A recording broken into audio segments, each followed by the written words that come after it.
Fastest cricket score updates या सबसे detailed stats, cricket के अंदर बाहर की खबरें या हेल्दी डिबेट्स, सबसे एक्यूरेट एनालिसिस या फैंस का क्रेज, सबके लिए एक ही प्लेटफॉर्म, क्योंकि क्रिकेट मतलब cricket next. Hello and a very warm welcome to all our viewers. You are watching Cricket Next. India versus England, third test in Rajkot, and India has won the test match. And it was looking highly unlikely कि आज match खत्म हो जाए until the declaration came in, and वो जो 2 wickets T पे गिरी. From there, we started believing, especially Jamie Alter, who will be joining us soon. He started believing that the match will end today itself. A massive victory for the Indian team, 434 runs. This is by far their largest by margin victory for India in terms of runs, and a great day for Indian cricket. I have with me Animesh Nath, Jamie Alter. Hi Animesh, hi Jamie. Jamie, what a victory for the Indian team. We have talked in detail about everything that has happened so far up till the tea part, but uske baad to come out there and take those 8 wickets, Ravindra Jadeja taking a fifer. Your thoughts on this session? Brilliant यार, मतलब क्या 434 run, biggest margin ever. चलो record तो टूटते हैं, आप कुछ और हासिल करते हो, आप और भी कामयाब होते हो, पर you know to do it on this kind of track, मतलब चलो कुछ हल्की फुल्की हरकतें गेंद कर रही थी भैया, इतना नहीं जितना कि you know it was still Fairlie easy. I think early indication मेरे हिसाब से वो थे जब रेहान अहमद मॉर्निंग में डाले थे, एक दो गेंदे you know they were going here and there, but was it pressure of losing your top order? Was it because यार एक समय पर 53 for 7 थी ये टीम, ये इतनी खराब टीम तो नहीं है, so it was of course good bowling and fantastic keeping, and ध्रुव जुरेल यार कमाल का बंदा है ये. now we can judge him because match खत्म हो चुका है, but it was just ये स्कोर कार्ड देखना 122 पे ऑल आउट, ये वो Indore, Delhi, Nagpur type viciously turning tracks का स्कोर कार्ड मेरे को लगा. But counter argument would be यार बढ़िया मैच निकला, 200 देखने को मिले, 100 दिखने को मिले. बेन डकर ने क्या कमाल खेला, जायसवाल ने 200 बनाए, पेसर्स का योगदान था, सिराज ने 4 विकेट लिए. And then when the match is over in 4 days, you got entertaining 4 days, you got 5 wicket haul to Jaddu. तो ये ना एक कमाल का ये मैच रह गया, because it's just kept on giving us, या जो हम प्रिडिक्ट करते हैं वो उल्टा हो गया उसका ना. यस, आई सेड कि यार मैच आज खत्म होगा, but I didn't think it would be like this ना. तो all in all fantastic day. I think yesterday like we discuss, कल तो 2-3 शोज हमने किया था इस टॉपिक पर कि कल का दिन यहां वहां जाता तो आज का दिन होता नहीं. what if these bad bowlers had gone and scored 600? तो hats off to India for just keeping on producing good cricket. और रोहित की कप्तानी आज भी अच्छी लगी. देखो जड्डू तो जड्डू है, बॉल जब घूमती है उनका कुछ इंटरनल स्विच तो ऑन होगा यार. आखिरी पारी है, हो सके आज खत्म हो जाए, ना हो तो मैं कल तक विकेट लूंगा. But to take it like this, brilliant यार, brilliant. And let's hope this अब आगे 2 टेस्ट मैच में क्या होगा, who knows, but at least the fun box office entertainment जो हमने देखा है तीनों टेस्ट मैच में यार. कितने दिन, हैदराबाद 4 दिन में खत्म, विशाखापट्टनम और आज तो 12 दिन का जो हमने देखा क्रिकेट. आई थिंक हमने इस पे थोड़ा टच भी किया था लास्ट शो में. बोरिंग क्रिकेट तो अब तक एक भी पैसेज नहीं गया जहां पे बोरिंग रहा ना. तो good fun man, just absolutely good fun.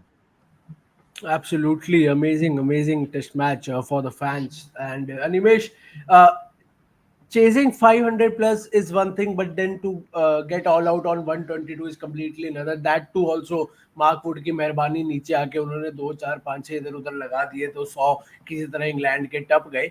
लेकिन what is your take on England's batting performance in the second innings? ठीक है, बैस बॉल करते हैं आप क्विक फायर 200, 250, 500 नहीं बना सकते आप, 300 तो बनाना चाहिए था आपको, 250 तो बनाना चाहिए था. यहाँ तो मैं कह रहा हूँ 150 तो बनाना चाहिए था. तो what's your take on England's batting in the second innings? बिल्कुल, वो लेकिन क्या नाम, आपने खुद अपनी बात में क्लियर कर दिया कि वो कन्वेंशनल तरीके से अगर खेलते जैसे खेला जाता है टेस्ट क्रिकेट, तो वो 300 तब भी दिखते. आप भले मैच हारते हैं, यहाँ पे आपको स्कोर बोर्ड पे 300, 350 कुछ ना कुछ दिखता है, लेकिन ये इनका बेसबॉल अप्रोच ही है. और आप पिछले 2 सालों में देख रहे होंगे कि टीम कहाँ जा रही है इस अप्रोच के साथ. ठीक है, आप कितना भी माइंडसेट प्ले करिए, बाहर आके मीडिया में आके या फिर मैदान पर जाकर आप अप्रोच दिखाइए, लेकिन वो अप्रोच आपके लिए कितना फुलफिल कितना मतलब आपके लिए पॉजिटिव नोट लेके आ रहा है, ये मैटर करता है ना। आपका अप्रोच चाहे कुछ भी हो, चाहे कन्वेंशनल हो चाहे बेसबॉल हो, मेरे हिसाब से वो मैटर करता है। और इंग्लैंड के लिए बेसबॉल अप्रोच अभी तक फेवर करता हुआ नहीं दिखाई दिया। आप ऐसे हारे हैं, आप WTC फाइनल के करीब भी नहीं दिखे। आप यहाँ पर ऐसा टेस्ट मैच जहाँ पर आपको कहीं ना कहीं दूसरे दिन ये लग रहा था कि कहीं ना कहीं ये 40% मैच इंग्लैंड के पाले में जाकर गिर गया है, वहीं पे आपकी पहली पारी 300 के पार कुछ जाते ही आप सिमट गए। तो ये दिखाता है कि आपके अप्रोच में गड़बड़ी है। और अगर यहाँ पे कन्वेंशनल तरीके से देख जाते तो हो सकता था कि इस मैच को बचाया भी जा सकता था। अगर आप थोड़ा धीमे धीमे खेल के जाते, और आपके पास बहुत सारे ओवर्स थे। मैं कह रहा हूँ 550 नहीं चेज होता, ड्रॉ होता, कहीं ड्रा के करीब तो जाते। कल की शाम को हम ये सब डिस्कस कर रहे होते कि कितना अच्छा मैच और देखने को मिला। अब ये इंडियन फैंस के पर्सपेक्टिव से तो बहुत बेहतरीन मैच था मेरे लिए भी। मतलब आई एंटरटेनिंग विजुअल्स थे, जैसा हम एक क्रिकेट देखना चाहते हैं एज एन इंडियन फैन। बहुत लंबे समय के बाद एक ऐसा गेम देखने को मिला जहां लग रहा था कि इंडियन टीम सच में डोमिनेट कर रही है और गेम देखने में बहुत मजा आ रहा है। लेकिन एक इंग्लैंड के अप्रोच से आप देखो तो जैसे ही एसएस गया था, वो कुछ ऐसे डिसीजन जो कहीं ना कहीं उनको बैकफायर करते हैं, और फिर उस डिसीजन को बैक करना मेरे हिसाब से एक समझदारी और बेवकूफ़ी में थिन लाइन होती है। इंग्लैंड ने उसको पार कर दिया है, और वो अब चाहे मैककलम की गलती कही है चाहे बेन स्टोक्स की गलती कही है, वो आप डिफेंड करते रही, वो अलग बात है। लेकिन अब आप बेवकूफ़ी के पाले में जाकर गिर चुके हैं, और उसके पाले से वापस आने के लिए आपका अप्रोच ही चेंज करना पड़ेगा। ये अप्रोच से आपको कोई रिजल्ट नहीं मिल रहा। आप गेम अपने दिमाग के अंदर से गेम नहीं जीता जाता ना, कि आपने दिमाग में अप्रोच बैठा लिया है कि आपके बैक ऑफ द माइंड हम ऐसे करेंगे और गेम जीत जाएंगे। पर वही कहते हैं ना, जब टर्फ पे आके जब प्लान एग्जीक्यूट नहीं होगा तो फिर कोई फायदा नहीं, और वो नहीं एग्जीक्यूट हुआ। और मार्क वुड का जो आपने बात की थी, मार्क वुड कहीं ना कहीं असल में बेसबॉल अप्रोच के साथ बाकी जो 8 प्लेयर थे वो खेल रहे थे। मार्क वुड आते ही वो जो अपना नेचुरल गेम खेलते हैं, या वो कह सकते हैं वो फ्रीली खेल पा रहे थे, तभी उनके बल्ले से वो 35 रन निकले। वरना अगर वो भी इसी सिचुएशन में होते तो शायद वो 35 रन भी नहीं देखते थे, क्योंकि उनके पास कोई प्रेशर था नहीं। उनको पता था कि भाई ये गेम तो खत्म ही है, अब जो करना है कर लो, 35 रन मार सकते हैं मार लिए। तो बिल्कुल फ्री होकर क्रिकेट खेलने वाला एक ही प्लेयर था मार्क वुड, इसलिए उनके बल्ले से 35 रन निकले। बाकी सात के आपके 9 प्लेयर सब प्रेशर में थे, उन्होंने प्रेशर में ही वो गेम खेला और वो वापस चलते बने। But Jamie, we always talk about that the best thing about baseball is that that approach doesn't change after any result, any kind of result. जो भी result आए, they know this is the kind of cricket they play. So do you think this will be their toughest challenge now to stick to their approach with a loss like this, a mammoth 434 run loss? पहली बार किसी team ने declare किया Stokes और McCullum की leadership में। तो do you think ये उनका एक प्रॉपर टेस्ट होगा कि ठीक है, आप मानते हैं ना कि कोई रिजल्ट इंपैक्ट नहीं करता बेसबॉल को, तो अब देखते हैं क्या आप चौथे टेस्ट में फिर वैसे खेलेंगे, क्या आप फिर वो जो करेज और स्टुपिडिटी की लाइन है उसको क्रॉस करेंगे कि नहीं करेंगे? What do you think about this? नहीं, लाइन तो आई थिंक अगर इन्होंने अब तक क्रॉस नहीं किया तो इस मैच में हो गया। बिकॉज लुक, एक समय पर यार इनके पास ये मैच कंट्रोल था, लेकिन उस समय को लेकर 4 दिन हो गए ना। इंडिया 30 पे 3 क्या थी स्कोर लाइन? 30 पे 3 थी, राइट? बताओ। 33 तो वहां से एक तरफ से आप कह सकते हो कि बहुत मैच नहीं, लेकिन बहुत जो इनका पास एडवांटेज था वो वहां गया, ठीक है। लेकिन कल का दिन, क्यों मैंने कहा था कि कल का दिन जो था वो इस पूरा सीरीज का सबसे इंपॉर्टेंट था? बिकॉज लग रहा था कि यार बेसबॉल अगर चल गया, और ऑफ कोर्स अगर का जो एक डेफिनेशन है वो कभी कभी इतना होता है, कभी कभी 4-5 मील का गैप होता है उसमें, बट अगर वो चल जाते कल के दिन तो this match would have been done in, we are all talking about sack Rohit, sack sons, right? पर कल जो इंडिया ने पलटा match, right, that's another reason why Ben Stokes and McCullum और इनको देखना पड़ेगा कि यार 35 ओवर के बाद 207 6 रन प्रति ओवर हम बैटिंग कर रहे हैं, हमने इंडिया को कल के दिन बैरी क्यों नहीं किया? यहां पे एक कमेंट आया था, बेसबॉल बैरीड। बेसबॉल ने इंडिया को राजकोट के पिच के अंदर क्यों नहीं गाड़ा? So they lost that whole momentum day 3। और आज जिस तरह से भाई वो 2 लड़के, बहुत डिस्कस किया हमने, वो 2 लड़के इनको पेल रहे थे, द मैच वाज डन। सो अब अब आपके पास 8-9 दिन का गैप नहीं है कि आप अबू धाबी जाके PS4 खेलोगे, कॉल ऑफ ड्यूटी खेलोगे। अब बॉस आपको प्रैक्टिस जाना पड़ेगा। तो शायद इनकी हरकतें, इनकी बिहेवियर में हमें कुछ चेंजेस देखने को मिलेंगे। But again I will stick my neck out कर्नव एंड से कि ये ज्यादा बदलाव नहीं करेंगे। बिकॉज क्या करोगे आप? क्या आपने पिछले 2.5 साल में ऐसे प्लेयर्स खड़े किए हैं जिनको ड्रॉ करना आता है? प्री बेसबॉल आपके पास बहुत प्लेयर थे ऐसे, लेकिन आपने या तो उनको मे बी फोर्सफुली चेंज तो नहीं करा, लेकिन आपने बोला कि भाई अगर आपको रहना है इस टीम में, अगर आपको सफल रहना है, तो आपको बेसबॉल की मेंटालिटी को समझना पड़ेगा और उसके शेयर निकालने पड़ेंगे, उस पर इन्वेस्ट करना पड़ेगा। अब उस इन्वेस्टमेंट में रिटर्न्स फिर भी बहुत अच्छे हैं। Like I said earlier, Bazball का जो स्ट्राइक रेट है वो काफी अच्छा है। It's not been a disaster वो था जो 17 टेस्ट मैच में ये एक जीत चुके थे, तभी तो ये अगेन लाइक आई सेड, अगर हम एक शो के लिए बेसबॉल शब्द को हटा दे और इंग्लैंड न्यू अप्रोच का उपयोग करें, half the viewers wouldn't be so angry. But let's stick to Bazball. तो बेसबॉल के आने से what they gained is far more than what they lost. तो यस, बाय ऑल मींस इनको चेंज करना चाहिए। अगर ये अपने आप उसी सिचुएशन में पाते हैं 7-8 दिन बाद, उनको आइडियली ड्रॉ के लिए खेलना चाहिए। पर यार ये वो ढीठ वाली बात जो हम करते हैं ना, बेसबॉल इज ढीठ। जब चलता है बहुत बढ़िया चलता है, जब नहीं चलता है तो हम ऐसे शोज करते हैं। विल दे सडनली बिल्कुल सीरीज के बीच discard the approach? Like I said kind of before, they should, but I don't think they will. It's highly unlikely that they will. But Animesh, add करना चाहते हो कनाव सवाल था आपका, उसमें ये चीज सबसे ज्यादा ऐड करती कि वापस आएंगे नहीं। सबसे बड़ी बात थी कि आप कुछ चेंज करेंगे। जो स्क्वाड अभी इंग्लैंड के पास है उसमें चेंज करने का ऑप्शन नहीं है। आपको यही अप्रोच रखना पड़ेगा। आप बेसबॉल नाम दे दो, चाहे अटैकिंग क्रिकेट दे दो, चाहे तेज खेलना कह दो, आप कुछ भी बोल दो, पर वो जिस तरह से आपने बेसबॉल को अप्रोच को लिया था वो वही क्रिकेट दिखेगा आपको मैदान पे। क्योंकि चाहे वो बेस्ट्रो हो, ऑली पोप हो, बेन डकेट हो, जो रूट जिन्होंने एक साल पूरा लगा दिया अपने गेम को चेंज करने में, एकदम से अपने वापस गेम पे स्टिक कर सकते हैं। इतने बड़े प्लेयर हैं कि चेंज कर सकते हैं, पर वो कितना काम करेगा ये देखने वाली बात होगी। इस टीम में बेन स्टोक्स को छोड़कर कोई भी एक नए अप्रोच के साथ तुरंत मुझे नहीं लगता चेंज कर पाता है अपने गेम को। वो काबिलियत सबके पास नहीं है। और आपने स्क्वाड में जिस तरह से बदलाव किया था, बेस्ट्रो इतने भी मतलब खराब फॉर्म के बावजूद आपके टीम में है, वो बेसबॉल अप्रोच की वजह से थे कि वो उस तरह का गेम खेलते हैं। तो आप स्क्वाड में इतने चेंज करने के आपके पास इतना ऑप्शंस है ही नहीं कि आप बेसबॉल अप्रोच को आप चेंज भी कर पाओ चाहते हुए भी। बिल्कुल and that they don't have enough options. You are absolutely correct. But Animesh, काफी बात की हमने पिछले 2 टेस्ट मैचेस में रोहित की कैप्टनसी पे। इस मैच में आपको कुछ बदलाव देखा क्या? What's your take on Rohit Sharma's captaincy in this match? बिल्कुल, मैं सबसे ज्यादा कन्विंस हुआ था जब इंग्लैंड को यहाँ पे 300 के बाद जो इन्होंने पहले दिन समेटा, जिस तरह से सिराज ने विकेट निकाला, कहीं ना कहीं उससे पहले जब बॉलिंग कर रहे थे और कुलदीप से ओपनिंग की थी, वो थोड़ा सा बहुत सारे ठीक है, कई सारे एक्सपर्ट्स ये सुझाव देते हैं कि कुलदीप के साथ ओपन करना चाहिए। मेरे हिसाब से वो गलत था। ठीक है, गलत और सही डिसीजन हो सकते हैं और वो गलत डिसीजन था। उसके बाद कहीं ना कहीं जो कमबैक हुआ, और क्रेडिट रोहित को देना चाहिए, बिल्कुल देना चाहिए। ठीक है, बॉलर्स ने बहुत अच्छा कमाल करके दिखाया है। पिछला मैच भी हम बुमराह के विकेट्स की वजह से जीते थे, आज भी हम जायसवाल की और सरफराज की वो पारी की वजह से जीते। लेकिन कहीं ना कहीं मैं पिछले मैच की तरह भी आज भी क्रेडिट ज्यादा बॉलर्स को देना चाहूंगा। सेकंड इनिंग्स में खास कर नहीं, लेकिन फर्स्ट इनिंग्स में जिस तरह से उन्होंने वो पीयर प्रेशर कहीं ना कहीं बिल्डअप किया, और वहां पर भी जब अश्विन अनअवेलेबल थे तो वहां पर रोहित की कप्तानी कहीं ना कहीं थोड़ी और सूझ भरी दिखाई दी कि आपने एक प्रेशर को लगाया, साथ में स्पिनर दिखाया और वो विकेट निकाल के। प्रेशर दोनों तरफ से कहीं ना कहीं 2 पॉइंट से जो प्रेशर बिल्डअप हुआ, उसको हम पहली इनिंग में कहीं ना कहीं इससे पहले के मैच में कहीं ना कहीं मिस कर रहे थे कि वो गेम कहीं ना कहीं रोहित नहीं समझ पा रहे थे। पर ये पूरे मैच में देखा जाए तो बहुत कन्विंसिंग थे, और जिस तरह से वो अप्रोच को लेके गए, मेरे हिसाब से ठीक है। अब आज अच्छा किया तो बिल्कुल तारीफ होनी चाहिए। बस यही इस अप्रोच को कितना कैरी कर सकते हैं, क्योंकि चीजें बहुत जल्दी बदलती हैं सबसे उनके लिए, और वो जितने लेथार्जिक नजर आते हैं ना फील्ड पे, वो उनके जितने भी डिसीजंस होते हैं उनको ओवरशैडो कर जाता है। बिल्कुल and Jamie, we were talking about, you perfectly describe कि क्या वो अप्रोच चेंज करनी चाहिए पर करेंगे नहीं।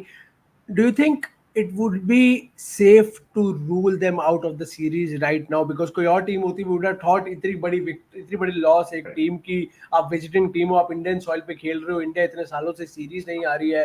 But do you think as an Indian fan, I don't think Indian team will rule them out, obviously they are professionals, but as Indian fans we should rule England out कि यार अब यहाँ से वापस नहीं आएंगी। What's your take on this? Can England still make a comeback in this series? Absolutely, मेरे बहुत प्रेडिक्शंस ठीक नहीं रहते हैं, लेकिन I said before this series कि अगर बेसबॉल चल गया तो इट विल बी 3-2 इंडिया को, राइट? और अगर बेसबॉल नहीं चला तो it will be no sorry I said अगर हाँ 3-2 और अगर बेसबॉल नहीं चला तो 5-0 इंडिया। बेसबॉल चला है, बहुत चला है, शायद कुछ लोगों के उम्मीदों से ज्यादा। But again like you just said कलम, और उसमें क्या ऐड करूंगा मैं, एनी अदर टीम मैं बोलता खत्म 4-1। बट यार एक तो क्रिकेट अनप्रेडिक्टेबल है, हम अक्सर कुछ कहते हैं और उसका उल्टा होता है। How many of us saw यार this match getting over on day 4 when Ben Duckett was batting on 133? मैं तो नहीं यार, मुझे लगा day 5 I said that India जीत सकती है, but draw was looking out of the window. तो ये गेम ही ऐसा है यार, इसलिए हम सब इस गेम के प्रेमी है। Definitely back to back losses झटका लगा है। झटका लगने से ज्यादा इंडियन टीम की जो बिलीफ बढ़ चुकी होगी, स्पेशली दिस मैच। आज हम लगातार बैक टू बैक डेज, पहली बार मेरे लिए पर्सनली, पहली बार हम रोहित की टेस्ट कैप्टनसी की तारीफ कर रहे हैं, back to back days. But point ये है कि बैक टू बैक डेज के लिए उनको पूरा एक half a day, almost day 2 इनको समझना पड़ा, झेलना पड़ा, फ्रस्ट्रेट होना पड़ा। आइडियली अगर वो थोड़े फील्ड पेसिंग बेटर करते तो बेन डकेट स्टंप्स तक नहीं खेलते, राइट? तो good, they'll learn, but like Animesh just said, वो कब तक चलेगा वी डोंट नो। और यही बात कब तक चलेगा is link to my bigger point. ये गेम ही ऐसा कि आप, और खासकर इस इंडियन टीम के साथ hats off to them for winning 2 matches, but weaknesses हैं, राइट? जीत तो गए 434 रन से, but there still enough problems, right? कौन खेलेगा 4 पे? क्या पाटीदार को जगह मिलती है?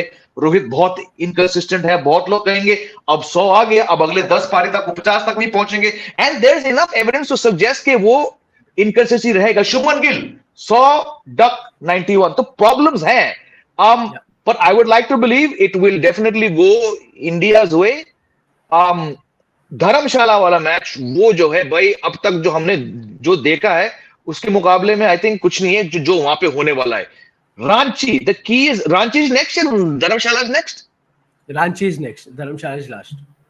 रांची भी लगभग राजकोट किस्म की पिच होती है जहां पे हम टेस्ट क्रिकेट की बात कर रहे हैं, राइट? सो सवाल वो है, if they roll out, and again यार all said and done, I take back my words, ये पाटा था बट इतना पाटा नहीं है जितना मैंने एक्सपेक्ट किया था। So it just comes down to the pitches. अभी ये लोग क्या सोच रहे हैं? हर जीत के साथ इनके मन में जो डाउट्स आए हैं, मतलब it must be fascinating to you know understand कि राहुल द्रविड़, रोहित शर्मा ये क्या बात करेंगे।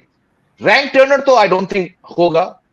अब ये सोचेंगे यार अगर हम राजकोट वाला विकेट देते हैं 4 टेस्ट मैच के लिए, अपन तो जीत सकते हैं, right? So all this put together, I am not going to write off Bazball. हाँ, इस मैच में तो फुस हो गया। कमेंट आया था किसी का कि बेरिड है, लेकिन भाई बहुत सारी वो हॉलीवुड मूवी में ना एक हाथ आता है कबर के बाहर से, वो ज़ॉम्बी मूवीज में। हो सके ये बेसबॉल टीम वो कर दे। So again it's, I don't know what to say. India series जीत जाएगी, बट क्या इंग्लैंड 2-3 झटके देगी? और I think so. But okay, I'll end this live. It will be a short live because we'll come again live at 6:35 p.m. to talk in detail. So I'll end this live with the same question to each of you. Next match, what's your 11? Yeah, we'll see the pitch, we'll see the conditions. But as of now, main question: do you rest Jasprit Bumrah now or not? And KL Rahul comes in. Who do you replace him with? बताओ निमेश। Animesh. मेरे हिसाब से तो नहीं करना चाहिए। ठीक है, अभी एक कमेंट आया था, मुझे कमेंट बहुत अच्छा लगा जिमी सर को। उसमें कमेंट में लिखा था कि बैचबॉल अप्रोच से इंडियन बॉलर्स के लिए सबसे बड़ा फायदा है कि उनका वर्कलोड कम हो गया है। तो अभी वर्कलोड का वो क्वेश्चन आना ही नहीं चाहिए मेरे हिसाब से। और एक पिछला मैच भी एक दिन पहले खत्म हुआ था, आज भी एक दिन पहले खत्म हो गया। बहुत ज्यादा लोड नहीं है, ठीक है। और अभी आप सीरीज विन की तरफ नहीं गए हो। ये अगली वाली जो पिच है रांची की, इससे भी टफ होगी। वहां पर आपको इतने एक्सपीरियंस बॉलर की, जो आपका सबसे एक्सपीरियंस बॉलर है आपकी स्क्वाड में, उसको बाहर निकाल कर रखना मेरे हिसाब से थोड़ी बेवकूफी सी हो जाएगी। अगर वहां पर आप सीरीज विन कर लेते हो तो 5वें टेस्ट में आराम दे दीजिए, वो आपके लिए वेल एंड गुड। तो उसके हिसाब से बुमराह होने चाहिए स्क्वाड में, सिराज भी होने चाहिए। आप वहां पे बैटिंग में कुछ सफल कर सकते हो। मुझे लगता है अगर राहुल वापस आ गया तो होगा। बाकी बॉलर्स में कोई चेंजेस मेरे हिसाब से बहुत बड़ी बेवकूफी होगी। Same. I think किसको बिठाएंगे? तो Animesh, if Rahul comes in, who will you? If Rahul comes in, किससे रिप्लेस करेंगे आप? सरफराज ही होंगे, और कौन होगा? Patidar. Patidar I think Patidar, sorry मेरे दिमाग बहुत आगे का आ गया। तो हाँ, पाटीदार वो तो रेस्ट करेंगे, वो मतलब बहुत ऑब्वियस सा है, उसमें कोई सवाल नहीं बनता। पाटीदार रेस्ट करेंगे सरफराज के फॉर्म के साथ, आगे के लिए मैं सोच रहा था कि अभी मैं बहुत देर से Oh, यही सोच रहा Virat था। Kohli. Well, what Virat- exactly Jamie said that once Virat is back, Sarfaraz will have to sit out. Yeah, तो मैं Jamie, ये सब- your thoughts? मैं चीजें नहीं, बैठा रहा सेम था, सेम शुभमन का फॉर्म जाता है तब भी वो सरफराज की जगह नहीं बनेगी। मैं यही सब सोचते सोचते वो बिल्कुल। दिमाग नहीं वही है, अगर केएल राहुल 2-3 दिन में होते हैं फिट तो पाटीदार की जगह गई टीम से। अगेन बॉलिंग, क्या बुमराह 5 टेस्ट खेल पाएंगे? मुश्किल है, बट अभी देखो, अभी आप लगातार 2 जीते हो, जैसे अनिमेश ने कहा, खत्म कर दो।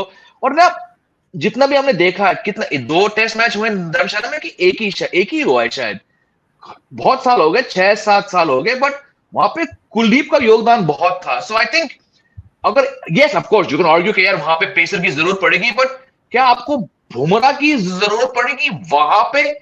आई want to stick out my neck and say actually that's the one venue. अगर जी वैसे खेले जैसे हमने 2007 में देखा था, वो चौथा टेस्ट मैच अगेंस्ट ऑस्ट्रेलिया, 2017 आपको सत्य है ना, आपको एक्चुअली बुमराह की जरूरत वहां नहीं पड़ेगी। आपको बुमराह की जरूरत पड़ती है जब आपके पक्ष में कुछ नहीं चल रहा है, पिच में कुछ नहीं है, वो अलग आया तूफानी दे, वहां पे आपको ऑलरेडी बॉलिंग के फेवर में ग्राउंड मिल रहा है, so you could probably do without. And I am gonna say यार उसको खिला दो, रांची में खत्म कर दो, सीरीज जीत लो। ये नहीं कह रहा हूं कि वो हल्के मिलेंगे आखिरी टेस्ट मैच को, but that's the pitch where you know you could probably, if you want to try out one more pace bowler. Mukesh में क्या है? मुकेश में कुछ है, चलो देखते हैं। धर्मशाला में करो क्योंकि वहां पे बाउंस है, you know, थोड़ी फास्टर पिच है वो। So yeah, again we won't know. Only force change would be KL Rahul coming back and Patidar out. Yeah. Yeah, and I think if India wins the next match with Bumrah, they'll also think of his workload and then send him back home. No, there's no point carrying him to Dharamshala. Yeah, And yeah, let him yeah. rest. Let him rest before the IPL and the World Cup that is coming, because Jasprit Bumrah is the main component for the Indian team in the upcoming T20 World Cup. He is the man who can change things around. But thank you so much, Jamie. Thank you so much, Animesh. A good day for the Indian fans. A good victory, a massive victory for the Indian fans. And this will give the Indian team a lot of confidence. And this is now the real test of baseball, as they say. You are mentally strong. Show us you are mentally strong. Come back stronger in the next match and give us a fight. This is what Test cricket is all about, and this is what we are here to see. So thank you so much to all our viewers for connecting with us. Please do connect with us again at 6:45 p.m. for an in-detail discussion about this Test match and the upcoming 2 matches. Thank you so much and have a nice day. Fastest cricket score updates या सबसे detailed stats cricket के अंदर बाहर की खबरें या healthy debates सबसे accurate analysis या फैंस का क्रेज, सबके लिए एक ही प्लेटफॉर्म, क्योंकि क्रिकेट मतलब क्रिकेट नेक्स्ट।